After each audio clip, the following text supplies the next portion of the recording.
introduction. As Carol said, my name is Bruce Harnett. I was asked originally to come and speak a little bit about the Nuffield Farming Scholarship that and the travels that I went on. For those of you that are unaware, Nuffield is a charitable organisation offering travel scholarships with the primary aim for advancement in land-based industry, primarily agriculture and subsidiaries. So essentially the reason why I applied for a Nuffield scholarship was to understand, as Carol said, a little bit more about the industry in which I work, as well as other industries as well, you'll see during my presentation, how my business fits in within that industry, and a little bit more about me. So since we're here today equipping ourselves for success, essentially that was what I was trying to do when embarking on my travels. So, as Carol said, I run a young plant business down in Cornwall called Kernock Park Plants. She already said about how many plants we produce and the sort of size that we're on. And my Nuffield scholarship project, when I chose a topic, was intensive horticulture, man versus machine. I'm not going to replay my presentation I did nearly a year ago now when I came back and I wrote a report. It's all available on the Nuffield Farming Scholarship website if you're really interested. But I was fortunate enough to see so many people and organisations on my travels around the world. And it's now potentially an opportunity for me to share just a few of those with me. Share a few of those with you, rather. Before I go into that, I think it's important to introduce my topic and explain a little bit more about why I did it. Well, the way I see it, we in business have a potentially plethora of ticking clocks. Sometimes could be alarming factors that affect us in our business activities day to day and year to year. Social factors, environment, legislation, to name just a few. Some of these we can anticipate and others we may not be able to anticipate. Now, technological advances is just one of these ticking clocks, as I put it, and that's really the focus of my whole study. Whilst on the first set of my travels, I realised I would need an easy way to recall the main themes of my topic while I was trying to explain very quickly to a lot of people what I was actually doing. So I developed this acronym. It was called the radios. So essentially that's the reasons for and against the implementation of technology, the advantages and disadvantages of its application, the inhibitors or the barriers to employing technology, the opportunities and threats in the domain, and finally the significance of the advance in technology, as well as the consequences of the business decisions taken in either incorporating or mitigating against the technology advancement.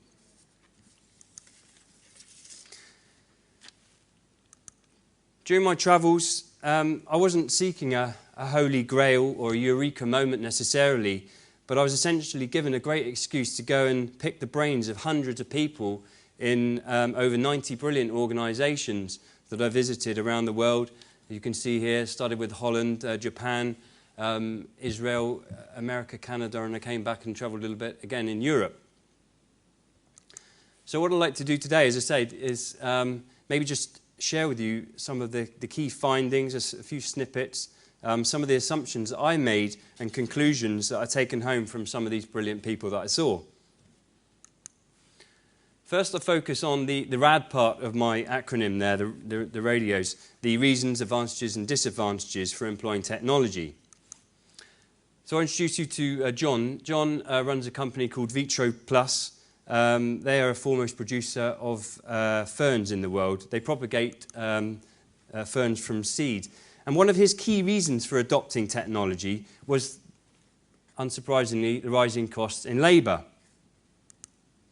He began his venture in his bathroom, but as the business grew over the years, he resisted the potential move to Poland to seek lower wage costs, much against the judgment of his business partner.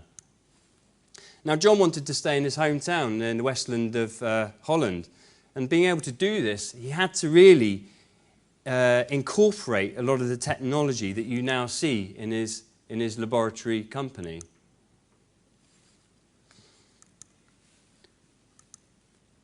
Reactivity, essentially being able to react effectively, is often thought to be a key reason for employing technology. In one day in Holland, I witnessed two great examples at completely opposite ends of the spectrum. One adopting technology and the other avoiding mechanisation in this case in order to be reactive.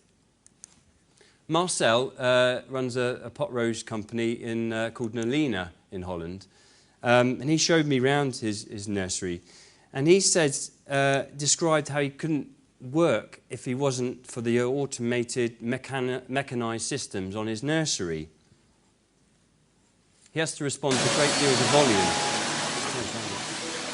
So the nursery is essentially set up where pots travel in transit bench systems around the nursery. They are trimmed along the way, and that gives rise to cuttings. You saw they're being automatically inserted. At the end of the system, the pots travel down these sets of conveyors, and they're packed either by machine or by manual handling. Now, if I skip to Patrick from Van Lint Nursery, he showed me around his 9-hectare nursery plot, and it was I don't think you'll mind me saying, it was a relatively low-tech facility, but Patrick was pretty convinced that the only way they could react to the large dispatches in this case was by the fact that he could throw large amounts of labour at a job. He talked about something like 30,000 hydrangeas that could be lifted in less than a day from this. This is actually destined for Tesco's in the UK from his nursery.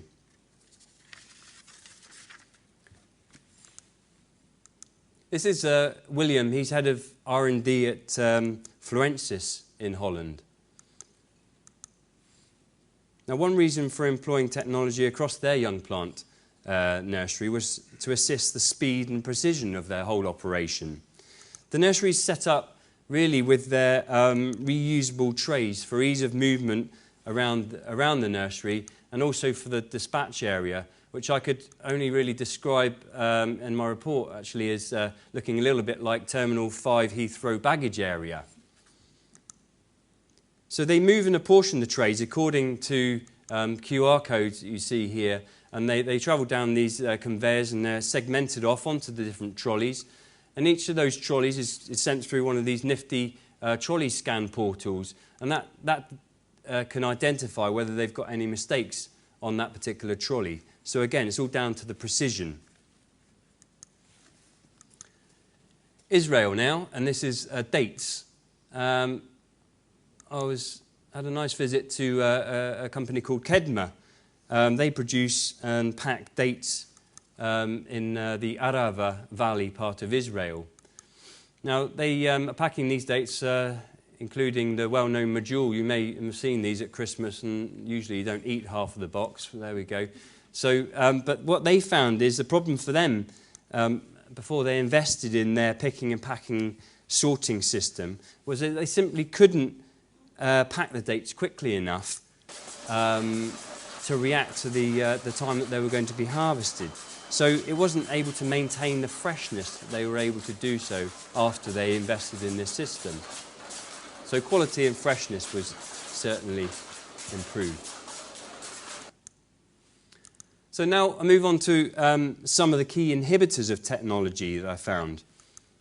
This is Eric Moore. He's MD of Scion Orchids Phalaenopsis nursery, a €32 million turnover nursery in Holland. Now, he said that investment in technology is all about return on investment. Now, it won't surprise you to think that some of the inhibitors or barriers to technology implementation is finance, but he said particularly return on investment. Like so many others in the past, they have been fortunate to get a lot of funding from the Dutch government that were very keen to invest in much of the vast technology that you can see on many Dutch nurseries today. Nowadays, it's not so easy to gain funding, and so that return on investment question may become a little bit more debatable. Scale is often cited as a key barrier to implementation of technology. I think I hear it all the time, probably one of the key ones, in fact. Not here at Emsflower that I was fortunate to visit. Tom Kuipers and his father Benny built a state-of-the-art 60-hectare glasshouse nursery in Emsbüren in Germany. The nursery is essentially made up of a series of 1.5 hectare blocks. So to give you an idea of the scale, the sort of minimum orders that they were taking from customers such as Aldi and Lidl was 3,000 Danish cc trolleys, for those of you who know the Danish trolley system. So that's approximately the number of trolleys that would take to be filled from one of these blocks, primulas, pansies and bellis and that sort of crops that they were growing at the time I visited. So they produced 350 million plants per year on this site alone. It's not even finished yet. They only got to about 40 hectares of the 60.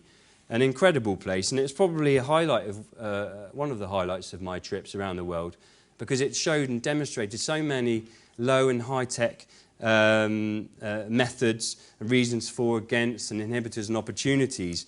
They recently built an 8-hectare retail site. 2.5 hectares of that was purely dedicated to retail sales.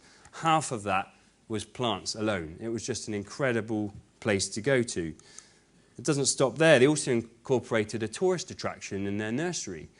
Now, they employed 20 tour guides to receive over 300,000 paying guests per year. It was just an incredible place with demonstration growing areas, because you couldn't go in to see their pepper and tomatoes. They had an elevated walkway to see that service area that you saw there. Butterfly farms, play areas. It was just incredible.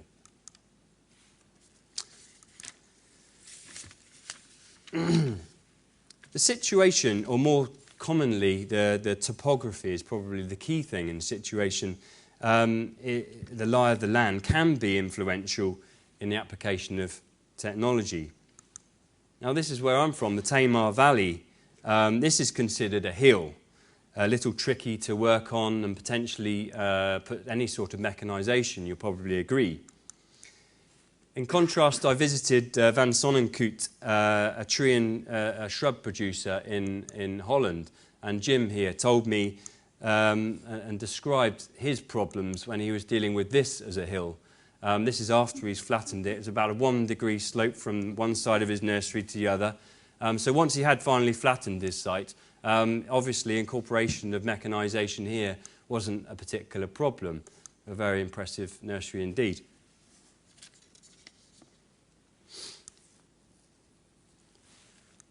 This is John. He's the owner of Burnaby Lake Greenhouses in Surrey, BC, Canada. Now, he's got an 18.5 hectare site, portfolio of several thousand ornamental crops, primarily indoor plants. And diversity is his main restriction to mechanisation here. It's not necessarily a choice to have such a broad range of different product lines. But what I came to realise is, of course, places like Canada and America to a certain extent, they have a relatively low, certainly in Canada, low and diluted population. Transport distances are vast. So the situation doesn't really lend itself to numerous specialised producers like you would get in some parts of Europe. So the retailers demand a high product mix from their localised suppliers.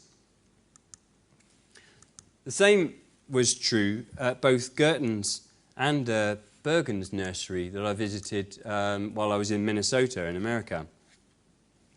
But it's not just the diversity, but the speed of the change in the market that can cause some complications, where the trend for baskets, I was told, instantly, or certainly in a few years, replaced the trend for 4-inch tubs and packed bedding, just a few years. So clearly here, this is Gerton's, they're simply not set up with the ebb and flood, great system, but it's not set up for the volume of baskets that they're now producing there. And just look at this, the array of containers and baskets that Saber showed me from Bergen's that he was dealing with on his nursery for his customers. This is the production line, so not vast swathes of the same thing. So even on this massive, large scale, you know, it's obviously an inhibitor and a thorn in the side for those who want to adopt mechanisation.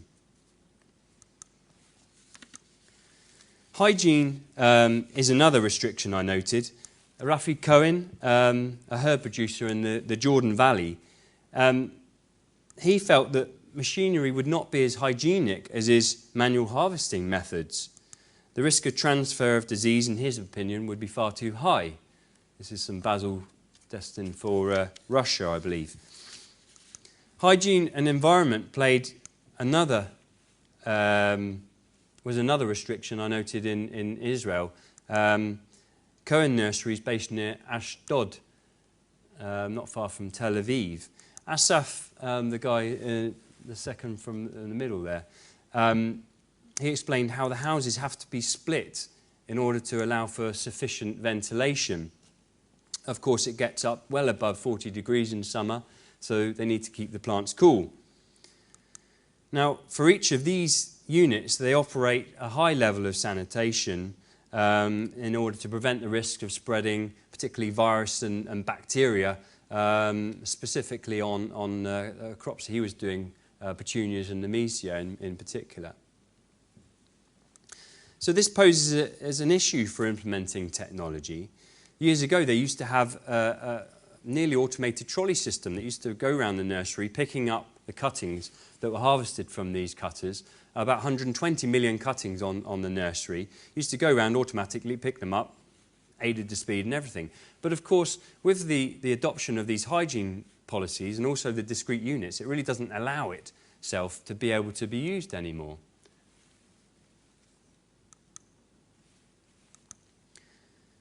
So the reality or even the perception of quality is often a key inhibitor to employment of technology, I found.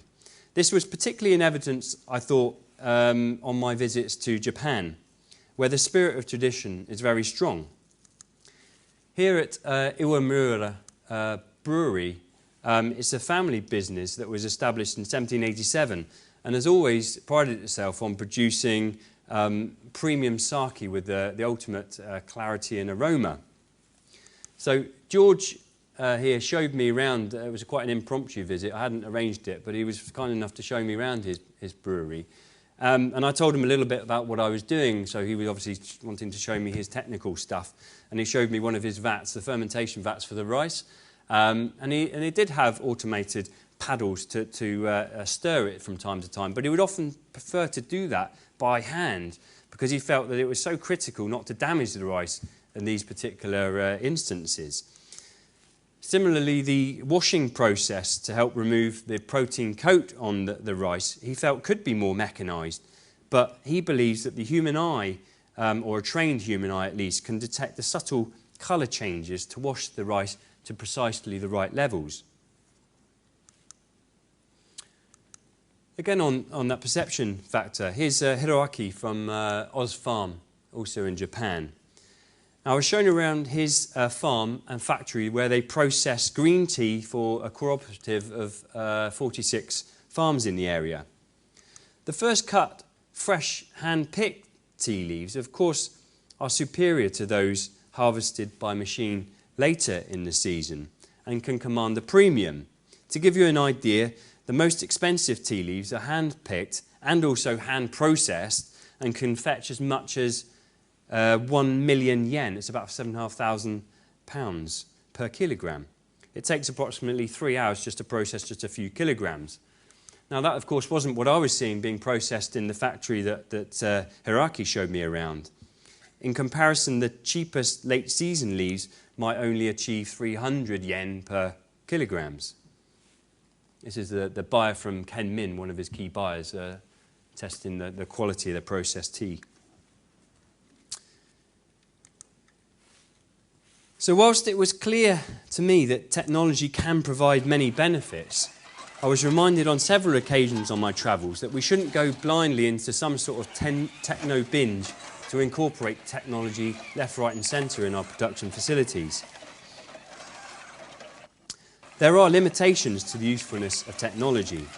The use of these pot-moving robots in Altman plants in California were clearly very incredibly useful and well worth, and able to pay back in apparently 11 months a $28,000 investment in each one. But we need to be aware where the opportunity doesn't really present itself to utilise the machinery at the disposal to the optimum, the plan may need to be adapted. Clearly here, this was time to get out of the forklift when you can only pick up just a few of these plants in this forklift forks. Okay, now for a few examples of some opportunities and threats I noted in the area. It's fair to say that many growers I visited were squirming at the restrictions being placed regarding the use of certain crop control active ingredients that were or have been or are in our arsenal. This is Paul Copper, MD of Coppert Industries. He assured me that they're like street fighters in continuing to make great strides in developing new strategies to combat pest and disease and development of a new generation of biocontrols. Likewise at Rijkswaan, a well-known seed producer, primarily for edible crops in Holland, they have a plethora of seed treatment protocols to assist the modern grower. Out of interest, I always like this picture. It's a storage facility for their seed that they were making, and they were going to, once it was shut off, it was going to be depleted of oxygen to avoid the risk of fire. This is Professor Kozai of Chiba University, Japan. One of their projects at the moment, and one of his key research areas, is investigating the benefits of lighting in enclosed systems. Now, he's quite clear about his prediction that in future, many more products will be grown in enclosed systems like this little research one on the university there. He said that they could achieve 10 to 100 times increase in productivity of sallow leaves, micro-carrots and radishes, for example, compared to natural production outside of the facility. Enclosed environments also have the advantages, of course, of reducing pest and disease in the crops, therefore reducing the wastage, reducing the chemicals required to apply to the crops, and of course improving quality. The system is obviously at the moment very, very much best for short, fast-growing, high-value crops. But it dawned on me really that as crops are modified, and they will be, to suit these conditions, energy costs reduce with more efficient energy creation and utilisation. Who knows what we may grow in this way in the future? I left my visit to King's College in London with a distinct impression that the robots are coming, whether we like it or not. At King's, they've recently started an AHDB-funded project called GrowBot, which I'm supporting as a commercial mentor. It's essentially a feasibility study to see if there's any scope for providing a flexible, programmable robot that can be trained to perform a variety of tasks in a horticultural situation. It's a big challenge indeed. For some, where there's limited opportunity for incorporating technology into the system, it may be time to go niche, to sidestep the producers of volume and commodity. I saw many examples of this on my travels. This is Taka from Azumino Agricultural Products in Japan. He's an apple farmer. He grows many apples, and some of which are gift apples. The gift apples is a big market in Japan. He also grows the Pink Lady, it's a well-known apple around the world, as well as actually Granny Smith's, is obviously a well-known apple in the UK. It's not a particularly big market in Japan, but he is the only producer in the country.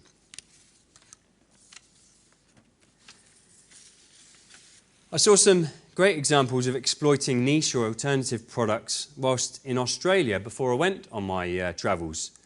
Michael here from Perfection Fresh, vegetable distributors based outside of Sydney, described how growers are growing new and innovative crops, such as the broccolini.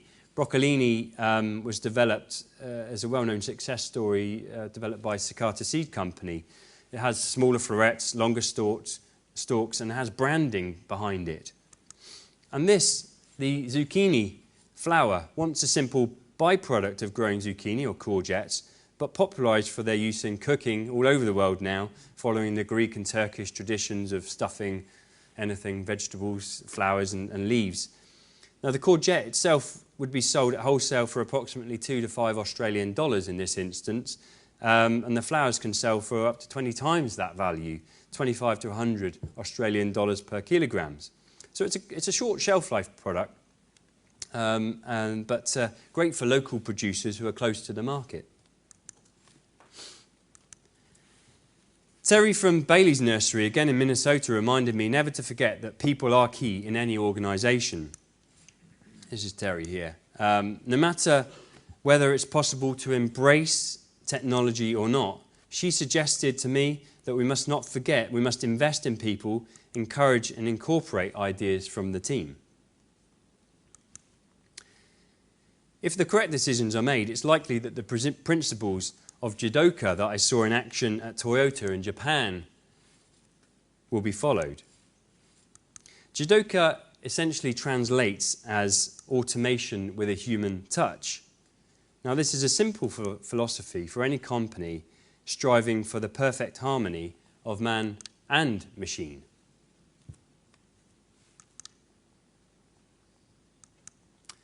Thank you for letting me speak today. My thanks also, of course, have to go to Nuffield Farming Scholarships and my specific sponsors, Studley College Trust. Thank you very much.